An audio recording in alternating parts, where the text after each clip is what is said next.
Buenos días, compañeros y profesora. El tema que escogimos es violencia intrafamiliar. Este grupo está conformado por Carolina Arenas, Nelly Orduz, Ivonne Guerrero, Brian Ocoro y quien les habla, Camila Ramírez. Para entender qué es la violencia intrafamiliar, esta es el acto de acción u omisión que se comete dentro de un núcleo familiar que afecte el bienestar o el desarrollo físico, económico y emocional de algún integrante de la casa. La violencia intrafamiliar es una problemática que ha afectado a gran parte de las familias en Colombia. Se estima que aproximadamente un 10% de estos episodios son denunciados, mientras que muchos se quedan en silencio dentro de los hogares. A continuación, veremos unas cifras importantes en cuanto a violencia intrafamiliar en nuestro país y la afectación que tiene en las familias colombianas. La violencia intrafamiliar en Colombia es una problemática que afecta a gran parte de la población colombiana. En Colombia esto se ha evidenciado a nivel histórico y social, ya que esto siempre ha repercutido, solo que no se muestra con cifras ni datos, ya que antiguamente era normalizado. En la actualidad la violencia intrafamiliar es más notable, ya que las personas tienen más mecanismos, cuentan con políticas públicas y leyes que protegen a las familias. Según el informe de la Alcaldía de Bogotá, Salud Data, se evidencia que la violencia intrafamiliar creció exponencialmente en el año 2020 en comparación del año 2018-2019. Es por esto que nace la necesidad de socializar con las familias las políticas públicas y las leyes a las cuales pueden acudir cuando hay violencia intrafamiliar. La violencia intrafamiliar sigue repercutiendo en la actualidad, ya que muchas personas le tienen miedo a su agresor y no conocen las políticas públicas.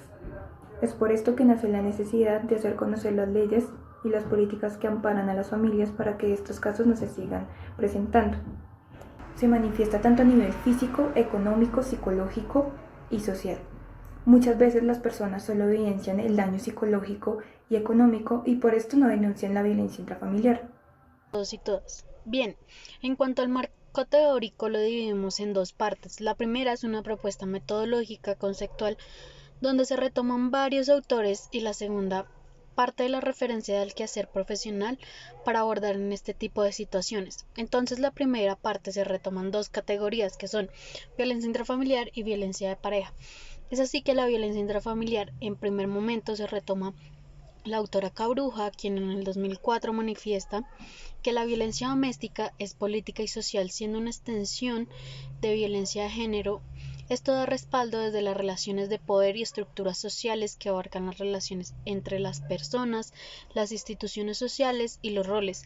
Cabe resaltar también que Cabruja cuestiona los estudios e investigaciones a mujeres maltratadas y que éstas llegan a dificultar la intervención. Por ende, propone una intervención que responda a las necesidades de las mujeres víctimas de la violencia, en donde se incluya contextos sociohistóricos, ideológicos, así como los microcontextos de poder. Por otro lado, también se retoma otra fuente, en este caso tomamos la ROFIE. En el 2013 propone que la violencia intrafamiliar aborda factores de riesgo donde se pueden discernir en la violencia intrafamiliar, siendo el hombre como el victimario y la mujer como la víctima. Se puede dar en escenarios como la pobreza, la migración, problemas de origen étnico, racial, conflictos armados, entre otros, donde el nivel de educación es muy bajo y no se tiene fácil acceso a la educación. Esto logrando que las víctimas comprendan que en su derecho no continuar tolerando eventos de violencia en su contra. A su vez, la falta de educación limita las posibilidades de acceder a las fuentes de ingreso, que aumenta a la concepción de hijos, mayor tiempo de unión con el compañero actual, mayor frecuencia de conflicto con la pareja, existe una ausencia entre los familiares, historias de maltrato en la familia de origen y prohibiciones por parte de compañeros. Esto para llevar a cabo entradas económicas muy bajas. Los principales agresores en las familias son las personas que llevan el rol de proveedor, que en muchos casos son los padrastros, papás, parejas sentimentales, esposos, entre otros. La autora señala que según su estudio, que es el más probable que una mujer de Bogotá experimentara la violencia física por parte de su esposo o compañero sentimental que otra mujer de regiones del país. Una de cada 4 mujeres en una relación sentimental manifiestan haber sido zarandeadas o empujadas según los resultados del estudio de la ROFE 2013. Para finalizar este concepto teórico, se retoma a Orozco, que en el 2017 dice que el objetivo de las prácticas de sometimiento y control hacia la víctima en casos puntuales, o sea, las mujeres, esta situación ejercida por el victimario busca crear miedo, inseguridad, sufrimiento, dolor, entre otras prácticas que pueden llevarse a la violencia simbólica en contra del sentido de vida que las mujeres, según sus casos, pueden llegar a justificar de manera inconsciente la agresión por parte de su compañero sentimental. Teniendo en cuenta lo anterior, se pasa a exponer que para el accionar que el trabajador social cumple en el abordaje de la violencia intrafamiliar, partiría por hacer un genograma para identificar patrones familiares. Seguido a ello, se pasaría a hacer un proceso psicojurídico y social por ambas partes para así identificar posibles traumas, dolencias que se tengan en procesos, y asimismo empezar un proceso de sanación y duelo en que la mujer identifica si quizás el querer seguir en la relación con violencia, debido a que esto es un síndrome de sumisión por protección o apego emocional, debido a los diversos tipos de violaciones que ha tenido. Iniciar el proceso judicial si la mujer o el hombre desea dar el proceso legal, debido a sus inconvenientes de agresión física o emocional. También para así conciliar la apropiación para los gastos que tiene su hijo, asimismo como los días de visita, la custodia, entre otros. Por otro lado, el menor necesita inicio de terapia como un profesional debido a las posibles dolencias, miedos y conflictos que se pueden llegar a desarrollar dentro de la esfera familiar con características de violencia. Son 3 usuarios, que deben iniciar el proceso psicológico para sanar e iniciar el proceso de duelo por la separación que se dará. Debido a esto, se considera una pérdida y debe de tener su respectivo seguimiento y proceso. Todo esto juntos con un equipo interdisciplinarios y activando las rutas de atención correspondientes y que se dé la respuesta a las necesidades de las personas. Marco legal. En el marco legal tuvimos en cuenta 2 aspectos supremamente importantes, los cuales son conciliación cuando hay separación y demanda por alimentos. Es importante tener en cuenta que la conciliación por separación se tiene que hacer en presencia de profesionales totalmente pertinentes, ya que ellos, más que hacer cumplir las leyes que están a nivel nacional e internacional, lo que ellos tienen que hacer es tener presente que el problema se tiene que arreglar entre las 2 partes. ¿Por qué razón? Ya que muchas veces cuando se hace esta conciliación siempre hay un altibajo por alguna de las 2 partes de la pareja, y más cuando es en violencia intrafamiliar.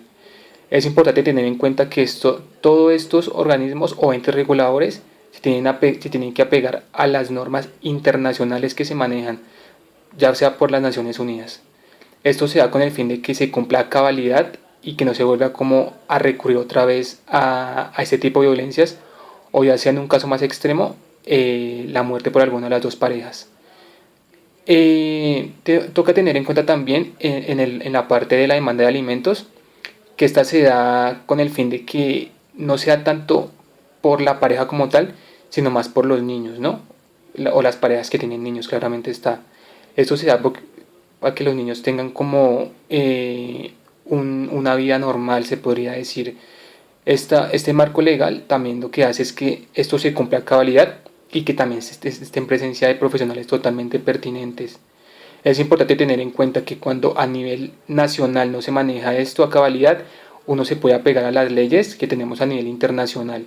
Y ahí claramente está todo lo que uno necesita a la hora de uno hacer una demanda de esta cabalidad. Entonces siempre es importante tener en cuenta tanto El protocolo de atención a la víctima de violencia intrafamiliar se llevará a cabo a partir de un modelo de atención integral e interdisciplinario que va más allá de la recepción de la denuncia, de la oportuna e inoportuna atención o la recuperación de la lesión física o psicológica causada a la usuaria. Para que esta asociación de acciones interdisciplinarias que garanticen la oportunidad, la seguridad física, emocional, económica, posibilitando así el restablecimiento de los derechos vulnerados y el rompimiento de la cadena o ciclo de violencia de la familia en cuestión. En lo concerniente a la ruta integral de atención a víctimas de violencia intrafamiliar, es pertinente definir en el marco de normas. En esto identificamos 4 factores, que el primero es el acompañamiento y la asesoría, en la cual la usuaria puede solicitar medidas de protección. La segunda, que es la denuncia, en la cual ella rompe el ciclo de silencio para ser conocedora de la situación por la que está atravesando. El tercero es la investigación, en la cual se tiene derecho a la verdad, la justicia y la reparación. Y como última etapa, el juzgamiento.